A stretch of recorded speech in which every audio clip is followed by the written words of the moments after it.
And we are back, and I've already told you what we're doing, but session number 2, APRA, Rights and Responsibilities, as we say, with Mike Hall leading, with the very happy to be here, Tonisha, Rohe and Emma Fleetwood as well.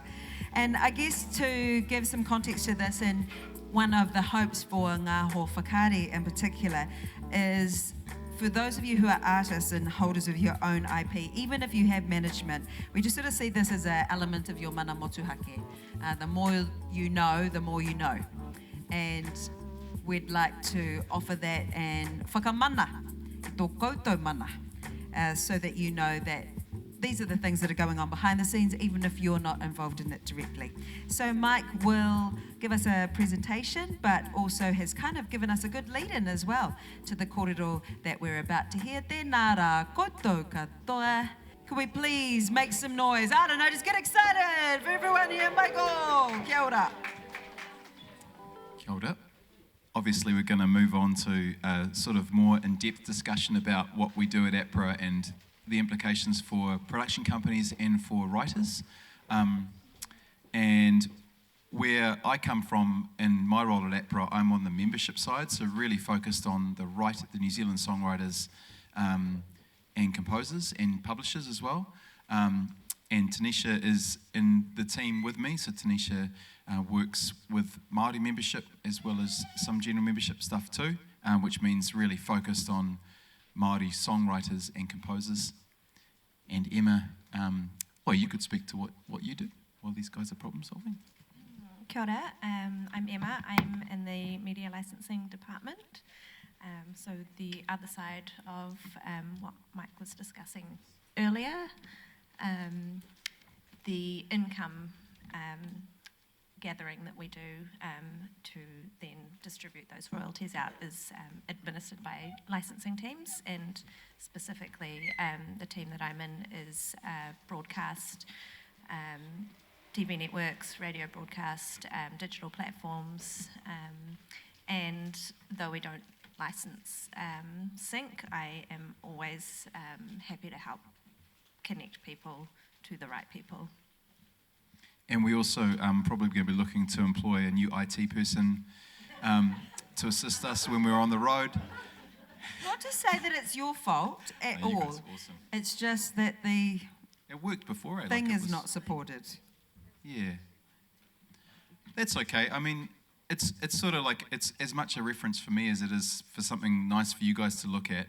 But I think that ultimately, and to keep you interested, we're back. This is a summary of what we do. We represent the collective interests of composers and songwriters, and we try and do what would otherwise be very hard for songwriters and composers to do on their own, and that is to go and get those licenses from the broadcasters or get those licenses from radio stations.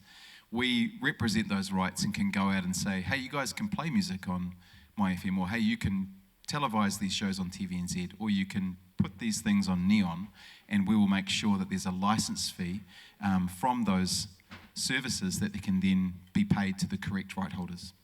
Can we go to the next slide? They're being ambitious and they're considering doing a whole just leave slide. it like that. I reckon it's all good. You guys don't mind if you can see the whole kind of workings thing, eh? Cool. And again, this kind of summarises that. I talked about it before. We advocate, we value the music of our songwriters. We protect their work by registering it in our system. Joining is free. We are not a corporate. We're a non-government agency. We cannot hold money for longer than 3 years. We've got to get money out the door. We have a board that is writers. Our New Zealand Writer Director representative is Beck Runga. We have publishers on our board as well.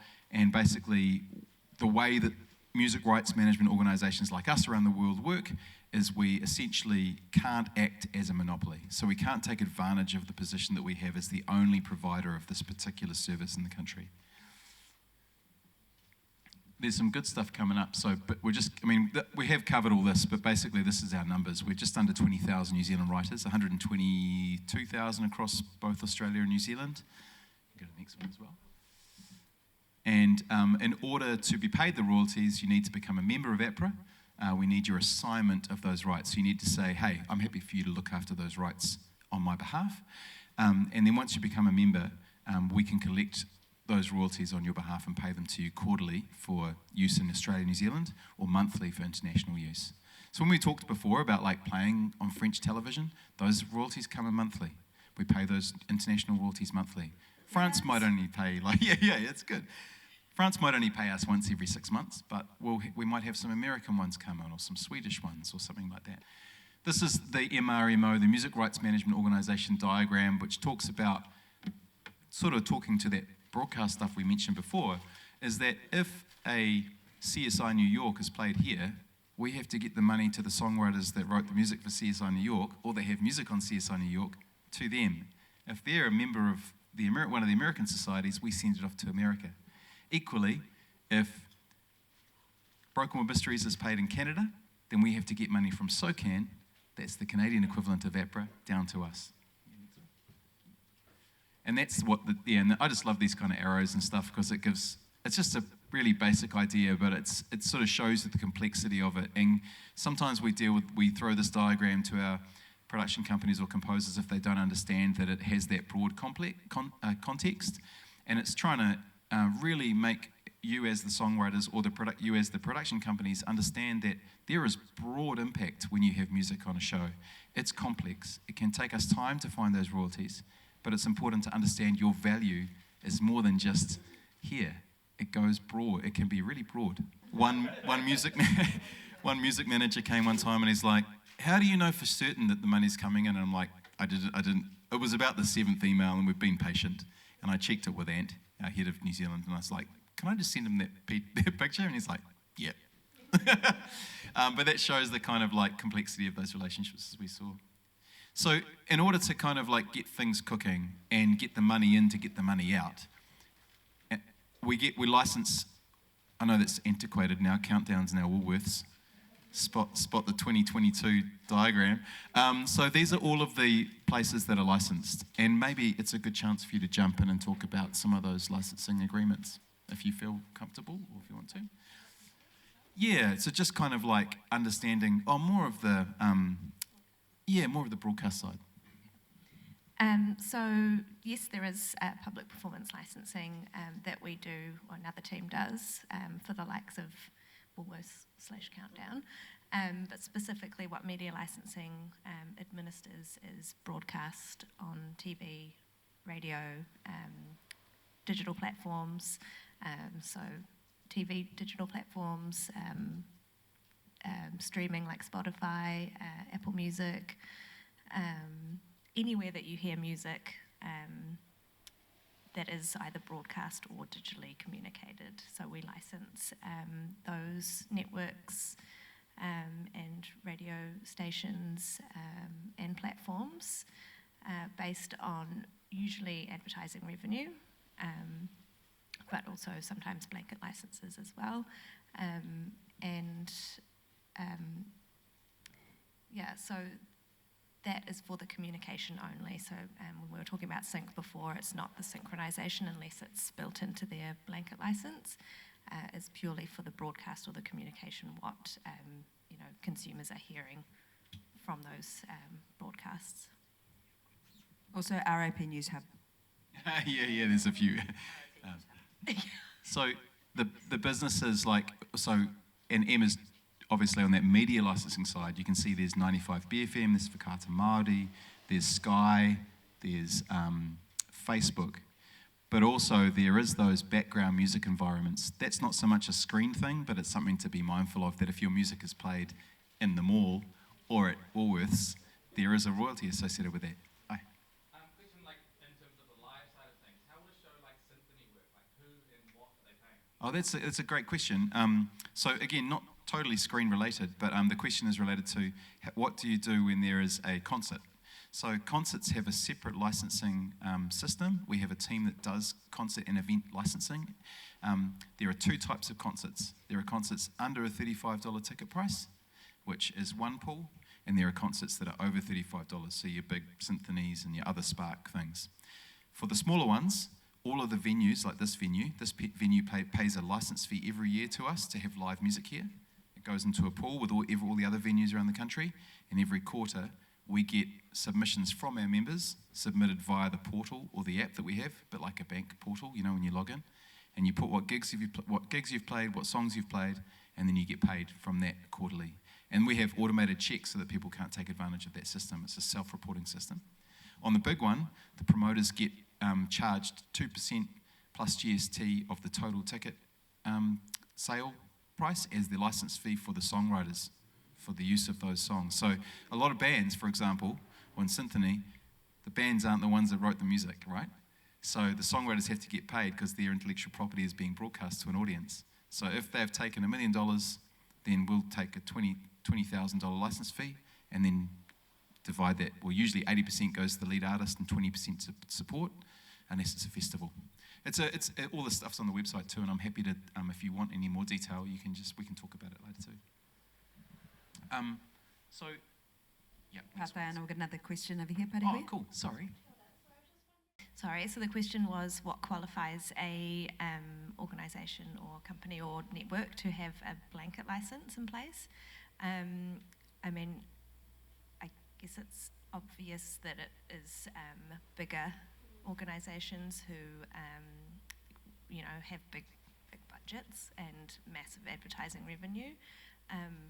But to keep things fair, obviously we do pitch things to our board, see whether it's something they would want to take it further. Usually we kind of have an idea of what sort of things will be taken on board and what won't.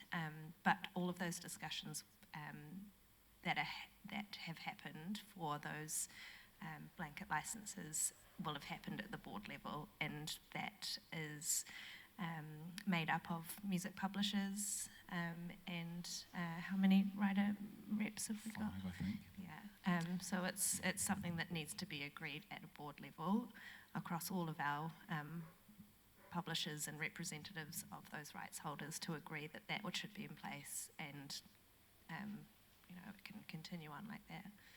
So, Sometimes there's added complexity too. Like if it might be, for example, like a Dancing with the Stars show, where it's like they just want to be able to use whatever music they want, and then all the publishers except 2 might go, we're not into it, everybody else is, then we can provide a blanket license for everything except those 2 publishers' music. So then the production company has to go direct to those publishers. Some production companies then go, I can't be bothered, I'll just use what's covered in the blanket. And others will be like, we really, really need that ABBA tune. We've got to have it. So it's case by case.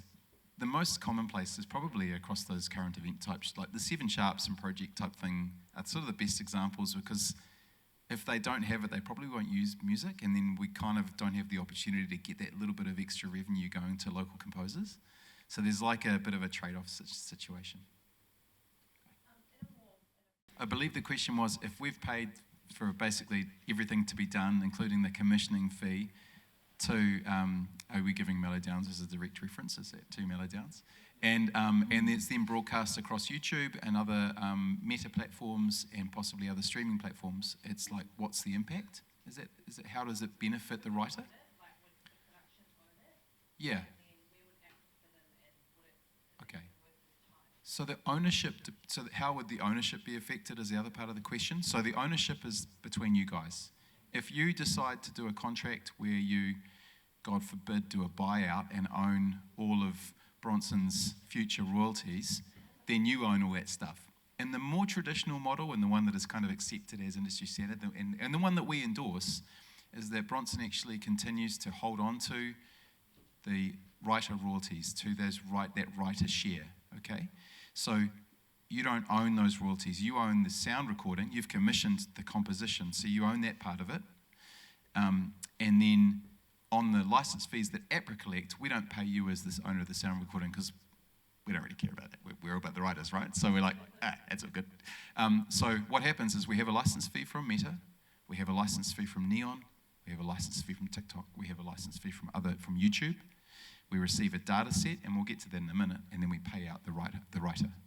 Pay out Bronson, or you if he's made the fatal mistake of selling it to you without. But don't worry, we'd do a whole free Bronson movement. Yeah. Sort it. Yeah, interesting. So a comment from Kay there saying that's why the cue sheet is so important, and registering the song, registering the work, and making sure that the local music rights management organisation has a cue sheet. Such important things for a production company to do. bang our heads against the brick wall sometimes. We've got to keep on hammering. And for that reason, I think we should skip straight to 14, because we've talked about the two separate royalties previously. Just a quick, just talking about that kind of streaming world, this is a really interesting breakdown of financial year 24. We work on a like 1st of July to 30 June financial year, which is a bit confusing for me, certainly. This shows up where a lot of the growth is, right? And you can see that digital has just gone gangbusters. And if you took this back 10 years, you'd see a very, very different picture. And this is, really interesting for us across things like the streaming world, like the Neons of this world, the Acorns, the Netflixes. And we still have a lot of terrestrial stuff happening in the international environment. You can see international revenue is pretty good. And television's still up there as well. But this is why that sort of stuff that Kay is talking about is so important. We're still receiving, royalties for our members, but it's coming from a broad, no longer geography-based kind of world. We're having to tap into things that, are you licensed? Where are you? That kind of thing. Music on screen. I did a couple of special slides here because I wanted to get into the stuff that that Kay's mentioning, and this is the kind of ways, how is your music made onto the screen? So we've talked about the commission side, which is when you get asked, you get contracted to write something for somebody, right? And there are different nuances in that. The kind of agreements that exist are varied. There are buyouts for some situations where that does mean the production company owns all things in the future. It's problematic. There are other situations where maybe the production company is taking what they call a publisher share, so half of the money, half of those royalties, but the writer is retaining half. There's all sorts of variations, and that's why reading the contracts, reaching out to the guild if you're a member, talking to us, talking to your peers, and talking to others who have, or getting a mentor is really important. Synchronization we've touched on, like understanding that all of the rights holders need to agree to it. And then what this means in terms of from the production side is that in order to do that second one, sometimes we get phone calls at APRA and our media licensing team saying, hey, I want to use this writer in my production. Who are the rights holders, right? And it sounds like a really easy question. We have a database, but every database can have crazy nuances, crazy context, and inaccuracies. You can go on our website and you can look up a song and say, who are the writers of this song? But we have a disclaimer underneath that says, oh, by the way, don't rely on this as accurate copyright information. Because things change all the time. There are multiple registrations and stuff. Where this is really interesting, well, I think interesting and frustrating, is that we'll reach out. If it's published, it's kind of easy. Oh, Universal publish it, contact them, they'll sort it out for you. If it's a local songwriter, Emma will come to me and say, can you please contact Shay Fu to ask if Shay's okay to talk to Greenstone about the use of his song for this show. So then we as membership, because we don't want to give out their contact details to anybody. So we then contact Shay. Shay goes, no. We go back to Emma. Emma goes, no. And they go, are you sure? And we go back again. And so on. Where it's really, really interesting. So that's kind of one of the complexities, but we get there. And we encourage our writers to value themselves, put them at a place where they know the value of music.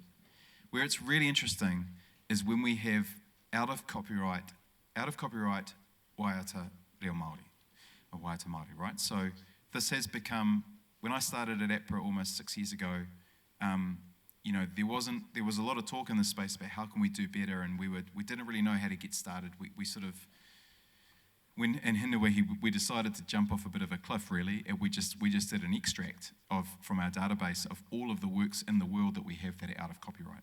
And we grabbed those, and then we got rid of all the classical ones. And then we got rid of the ones that began with X or Z, or we might have missed a couple, right? And we got this list down to try and get to a starting point as we welcomed Tonisha Rohe into the building to begin working through that data.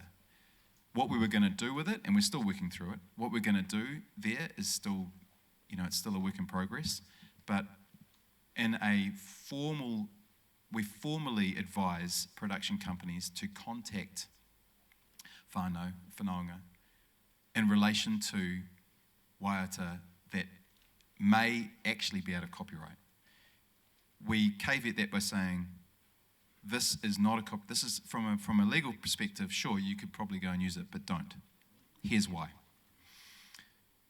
Who should be contacted is where Tanisha's work began. Because with songs that are so old, and the contests for who may or may not have written that has been absolutely fascinating. And I wouldn't, if you could talk to that a little bit, Tonisha, it'd be really interesting. And it's really important, I think, for production companies to understand these complexities, because we need time. To do the right thing, we need to slow down just for a second, and often we don't have that time, but you've got to make it, because we've got to do it right.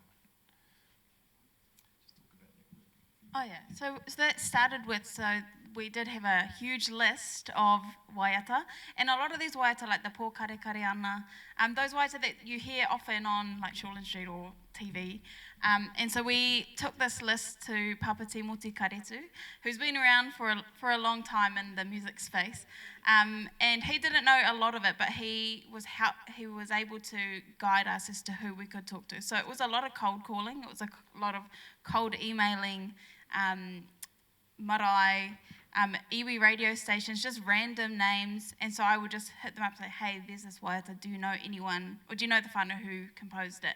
And there were a lot of, there are actually still a lot of waiata that we don't know. Well, we have 2 contesting whānau or 5 contesting whānau saying, no, my uncle wrote that, no, my sister wrote that, and so because we don't actually know, we weren't there, we just have to say, okay, well, this is what we know, but we can't assist you any further.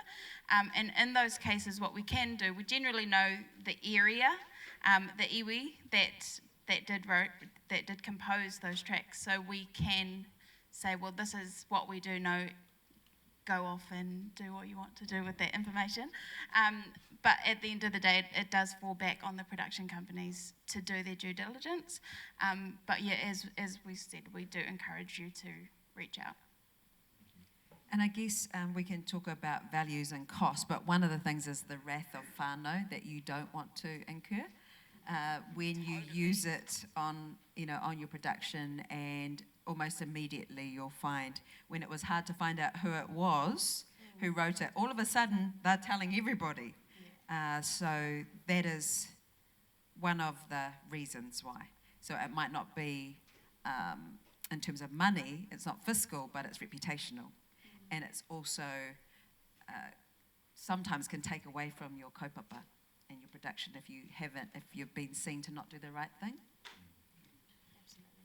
Yeah, it's such a great summary, and I think that reputational thing also comes across to our side of the business at APRA, and we're treating every piece of music as taonga, regardless of if it's in copyright under this law thing, right? That's 50 years for some reason, and is it going to become 70? And who's decided these numbers? So it's easy for us from a ethical standpoint to go, we will represent everything with care, but it's very important that when we're communicating with production companies that we also pass on that concern and get them on board with understanding the value and the necessary consultancy or just the jeopardy involved with making mistakes, I think, is probably. But I think also the context, because we're not talking about composers that have made a lot of money or even had any recognition. So that's part of the mamae. That's the pain that a whānau is holding, to go, we hear this so often and never get the recognition. And these were people who were brave, who were pioneers of the time. So that's the context. We're not just doing it just to be hoha. That's right. But speaking of hoha, if we look at production music, we have had some situations recently which are very interesting, where we've had to proactively go out to production music houses. Production music is basically a cheaper way to put music onto a production. Emma is the production music team, and will help liaise with those licenses. Where this has gone awry recently is that there is people that make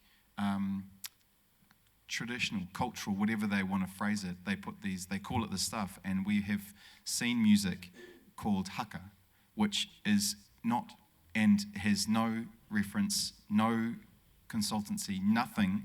It's terrible, terrifying, and it's worldwide. So it's not even governed by our own laws anyway. It's not even te reo Māori most of the right. time. So there's a real, we don't police it after the fact, but we try and get in a proactive space and go to the production music houses and say, you guys need to do better.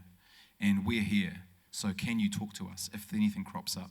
And I know Ant, our head of division, has been doing some of that work, and he's heavily involved in that too, and across all that. Really, very scary environment. AI may well present some similar challenges. We don't really know yet. AI is certainly rearing its head in some production spaces for TV. Yeah, no doubt. So this is kind of going back to Kay's point before as well about I can't really see it. I can see it here. Negotiating the contract and composing the music, and then registering the songs with us. So the composer's side of the business is like making sure you're a member, registering the song, registering the music properly on our system, calling us or emailing us. Our email is very, very easy, nz@apra.co.nz. You just email us and say, I don't understand it, I don't know what to do, and we'll walk you through it. We've got a team of got an amazing team of writer representatives who will just talk to you or email you back if you'd rather.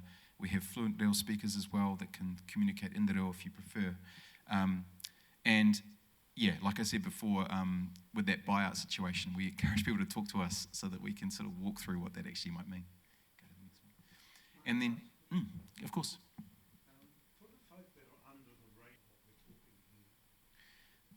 So the question is,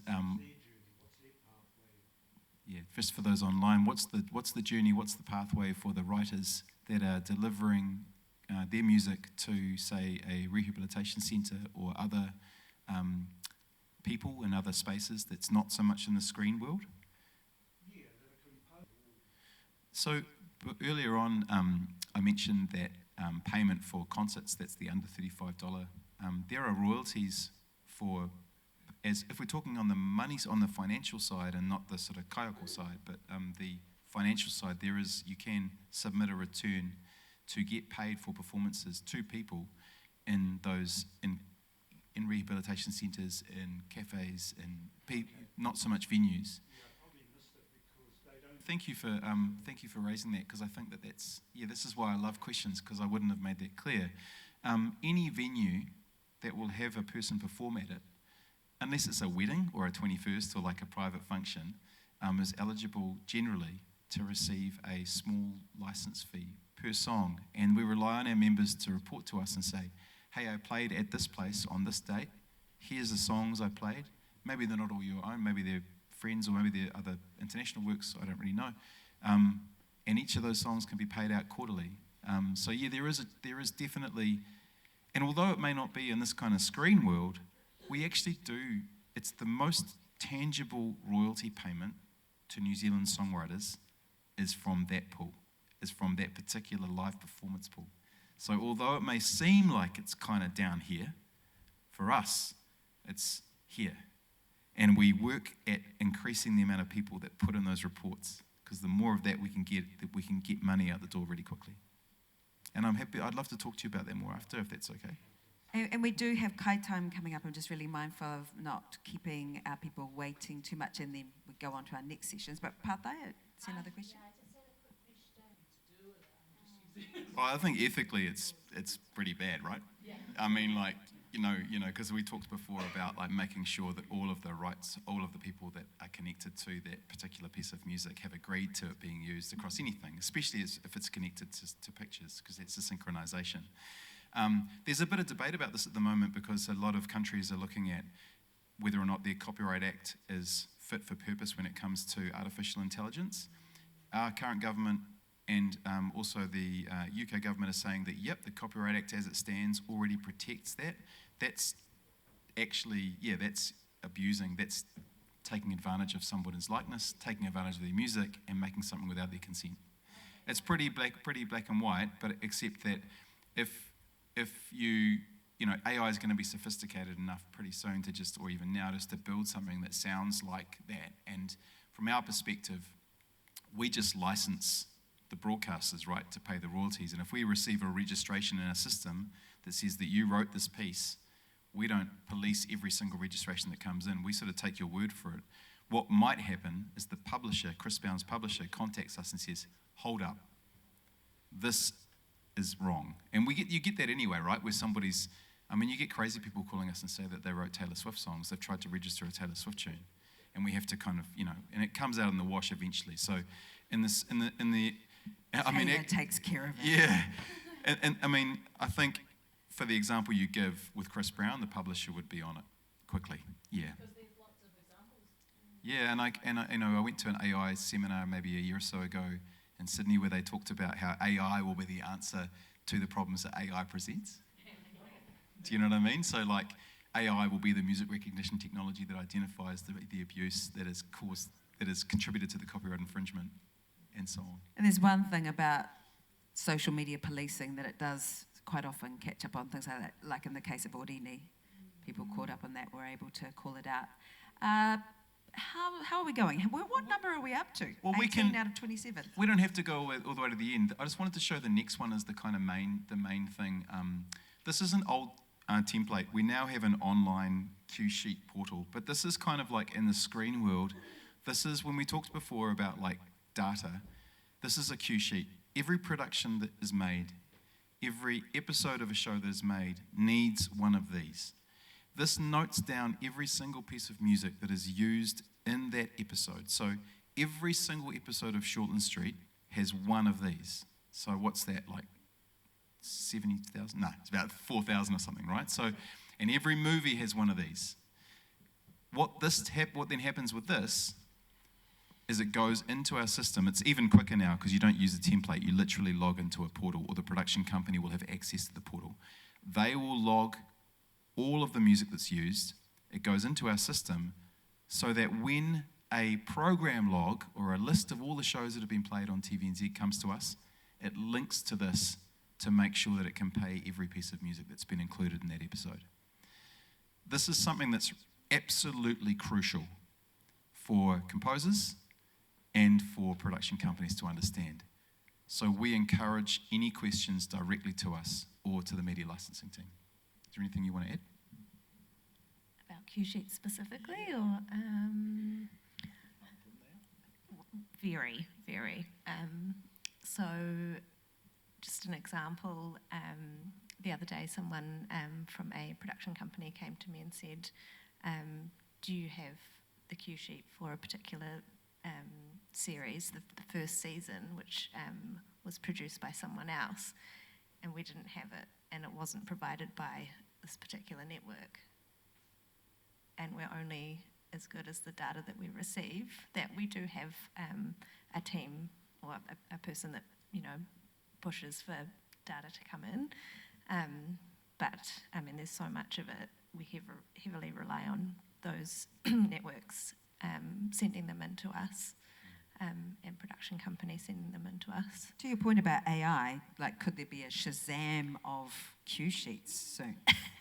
Well, the Shazam side of things, music recognition technology, and Dean talked about this before when he was up on stage, it already exists as far as the broadcast side of things goes. So you can have music recognition technology, Shazam-esque, looking at a broadcast of a channel or broadcast of a radio station. What happens with the cue sheet is that Shazam needs to match to the song. And the only way we can get the song in is by the people writing it or the production companies using it, providing that information. Huia, you got a part? Yeah, it's...